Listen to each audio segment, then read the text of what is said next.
Part 41 of Folk Trees Could Talk. Welcome back to my video blog of my romance suspense novel, Folk Trees Could Talk. Today I am so excited because I have just finished the first draft of a brand new book. I love it when your passion and your work can collide. I feel very fortunate to be able to do what I love. Thank you for being a part of my next dream. I am inspired by you and the different lives that all of you live. It is my desire to inspire one dreamer at a time, spirit, soul, and body. We may all come from different walks of life, but we all have one thing in common, and that is that we were born to communicate with one another. My blogs are one way I have found to do that. Today we will begin in a new chapter of If Oak Trees Could Talk. Chapter 19, Henry the Spy. Henry had awakened to his sweet Helen lying next to him. He smiled at her and gently removed his arm from underneath her. He could see that it was beginning to get dark and wondered how long they had slept. The room was strange to Henry, and he became a little disoriented again. He hated the feeling of panic that overwhelmed him. He walked to the window and could see that it had been raining. He looked outside to the beautiful gardens, and at first he thought that he could have been home, but nothing else seemed familiar. He needed his old friend to help him. He sat down at the end of the small couch and pictured the old oak tree in his mind. Immediately he was there under her branches, safe and carefree. Suddenly the flood of memories of the past few days came back to him. He smiled as he relived the beautiful time spent with Helen under the other oak tree and then in the sanctity of their home. He also thought of Amelia, Robert, and the grandboys as they were his heart. Suddenly, as if a candle was lit in a dark room, Henry remembered Mr. Hodges and what he threatened to do, and even attempted to do to them. He was angered and intended on doing something about it. A plan, Henry thought. I have to come up with a plan. Henry tried to remember the time he spent in the service. His job was to be somewhat of a spy, in that he had to secretly locate the enemy's location in order for his battalion of soldiers to plan their attacks. Henry was nicknamed the Ghost by his fellow comrades and friends in the service. He had gotten so good at his job that he could practically walk into the enemy's camp and listen to what they were saying. Of course, he could not understand all of it because of the differences in the language that was spoken. However, many times he understood enough to help his battalion win many battles. As he continued to think about what he had to do in the service, he tried to apply the same knowledge to Glenview or Mr. Hodges to be more precise. Mr. Hodges was the enemy. Henry needed to scope out the perimeter without being caught and plan his attack. Helen suddenly rose up in the bed. She was crying out Henry's name. "I'm right here, dear," Henry said as he rushed to comfort her. "You were just having a bad dream," he continued. "Oh, no, I wasn't, Henry. We need to get out of this place. We need to go home as soon as possible," Helen cried. Now, dear, everything's going to be all right. Look at how far we've already come. We have not come this far to be stopped by some crazy maniac on a power trip. I will not allow him to harm you in any way, my sweet Helen," Henry promised. "Henry, I do not want you to go near Mr. Hodges. I seriously believe that he would love to kill you," she explained as she trembled. "Now, Helen, that may be so, but Mr. Hodges does not know that the ghost is here," Henry said with his little crooked smile. Helen thought that Henry had reverted back in his mind. She had no idea what Henry specialized in when he was in the service. All she knew was that it was the longest years of her life being without him. Helen felt that being in Glenview without Henry, being in his right mind, felt almost the same as when he was in the service. The only exception was that she could touch him and see him every day, whether he remembered it or not. "Henry, are you doing okay?" Helen asked very gingerly, as she did not want to upset him.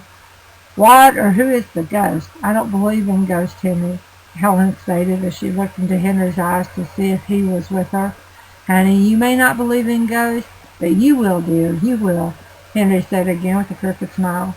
"Henry, what are you up to? I recognize that look when you're up to something. I don't want you to go near Mr. Hodges. He is a dangerous man. Promise me, Henry," Helen ordered, but Henry just acted as though he did not hear her or understand. "Henry, promise me," Helen once again demanded. "Okay," Henry promised. "I will just let the ghost handle it." Henry took Helen's face into his hand and kissed her gently. "I love you, my Helen. There is no one that is going to steal any more time from us. We will be home very soon. We've worked hard to get back what we have lost to us. I refuse to lose it again. Yes, Henry, you've had to come further than I think I have, but we are here, aren't we? Helen said with a smile. Just as she had gotten those words out of her mouth, there was a knock on the door. She looked at Henry with a frightened look, and the color burned out of her face. Stay calm, dear. Do not let on that we suspect a thing, Henry warned. Before, when someone knocked on the door, it was always either Amelia or Nurse Wanda, or possibly Helen's doctor, her therapist. Now she, like Henry, was in very unfamiliar territory and realized how frightened he must have been the past nights. Henry ran and got into bed. He stared straight ahead as he did before when he wasn't well. Helen didn't like it, but again the knock came at the door. Come in, Helen answered. Soon the door opened, and it was Nurse Applegate. Good evening, Mr. and Mrs. Tyler, Nurse Applegate said as she acted very friendly. How was your rest? I peeked in on you earlier, and you seemed to be resting very well. I didn't want to disturb you. I just wanted to see if you wanted to order something from the cafeteria before it closed. It will close in the next half hour or so, as it is just now 7:30, she informed. We had a good rest, dear, thank you, Helen said sincerely. She then looked at Henry, who was still staring forward as if he were in deep thought. He never answered or said anything to Nurse Applegate about what he wanted, so Helen did as she had been doing. Yes, sweetie, could we get a couple of banana sandwiches, please? One with peanut butter, the other one with mayonnaise, and maybe some lemon tea, Helen asked as she placed both her and Henry's order. Is Mr. Tyler okay? Nurse Applegate asked. I understand that he is doing better than what he was when he first came in. I would hold in there, Mrs. Tyler. Sometimes these things have a way of working themselves out, Nurse Applegate encouraged. Yes, he's somewhat better, Helen answered. We just want to be well and home. I needed to ask you for a favor, dear. Could you make for sure that our things from our other rooms will be brought to us right away? There is a huge picture of an oak tree framed and hanging on the wall that Henry has to have immediately, Helen said as she stressed the picture's importance to Nurse Applegate. When I leave here, I will go immediately and check on your things. I will make for sure that the cleaning staff takes his picture from the wall and packs it with the rest of the things. Is there anything else I can do for you? Nurse Applegate asked as she acted as if she was more than willing to serve Henry and Helen. No, sweetie, that is all we need, Helen answered. Well, I will return shortly with your meal and your medications. I know that you probably have not had any medications today unless you had some with you when you left yesterday. Did you have any with you? Nurse Applegate asked. Yes, we had our medication yesterday before we went home, but none today, Helen said. She was very hesitant to say anything, as she suspected what Mr. Hodges had been using medications for. May I get you anything else, Mr. and Mrs. Tyler? No, Nurse Applegate, that is all, thank you, Mrs. Tyler said. But all of a sudden Henry spoke up and said, Good morning. Yes, I want to go and see my old friend. Let's go. If you have enjoyed my blogs and the reading of my blog, I would love to give you as my free gift one of my free ebooks entitled Tell the Enemy to Scat.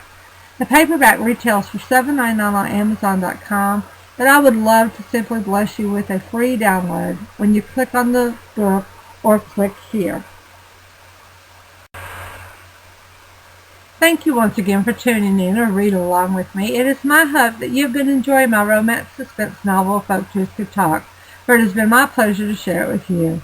As always, I would love to hear from you. I want to thank all of you that have begun following my WordPress blogs.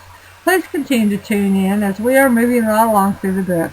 If you are interested in obtaining your own copy of If Folk Truth Could Talk or any of my other books, please visit my Amazon author page here. Also, if you are new to my video blogs and would like to catch up on the story from the beginning, please check out the archives in this blog or simply subscribe to my YouTube videos as they are numbered and in order.